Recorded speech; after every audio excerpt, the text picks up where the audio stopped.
we look at what happened when when Peter and John were let go. For many people, being let go, a taste of freedom, is viewed as a major victory. And they would usually, after that victory, go to sleep. But not Peter and John. There was no resting on their oars. They knew the threat. They understood the threat. They knew that they were being threatened not to do what God wanted them to do.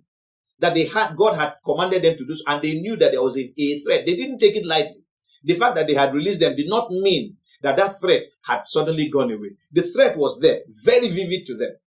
So we shall look at what they did after they were released, after they were let go or released by the Sanhedrin. And so the first thing we want to note about what happened was that they went to their own companions. That's the first thing they did. They went to their own companions. They did not go to civil liberties organization. They did not go to an international news agency like CNN or BBC or Reuters or Al Jazeera or Associated Press to report. No, they went to their own companions.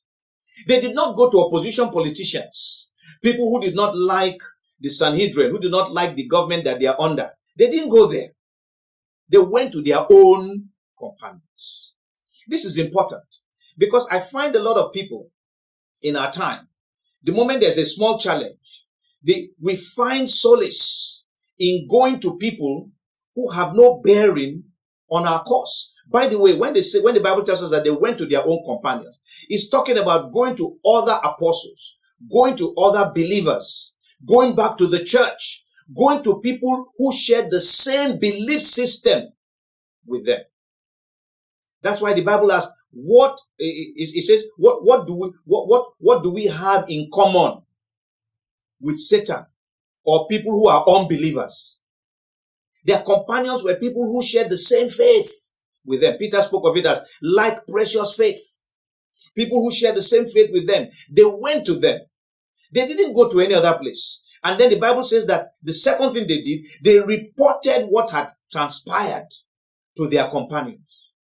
They did not go to social media and start broadcasting what had happened, which is what many of us find very easy to do now. Very convenient for us to go onto social media and begin to bash people and begin to say all kinds of things or whatever.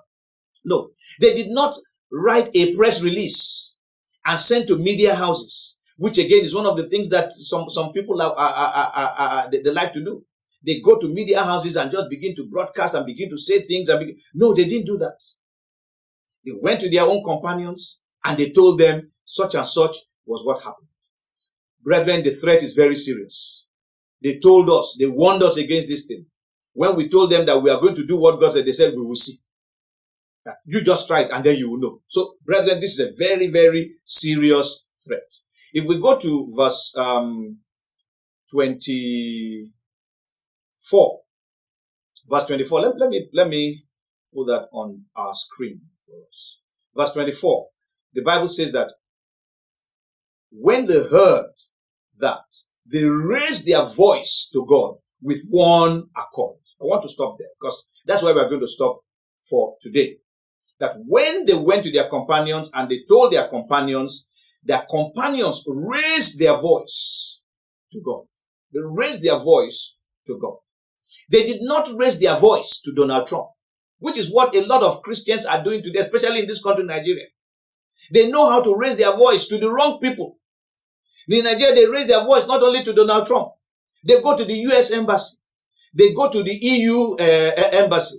They go to the UK High Commission. They're everywhere. They even go to the United Nations to speak about us. They go to some godless organization or some godless group and begin to raise hue and dust over what is happening. Oh, they are killing Christians. Oh, they are doing this. Oh, they are doing that.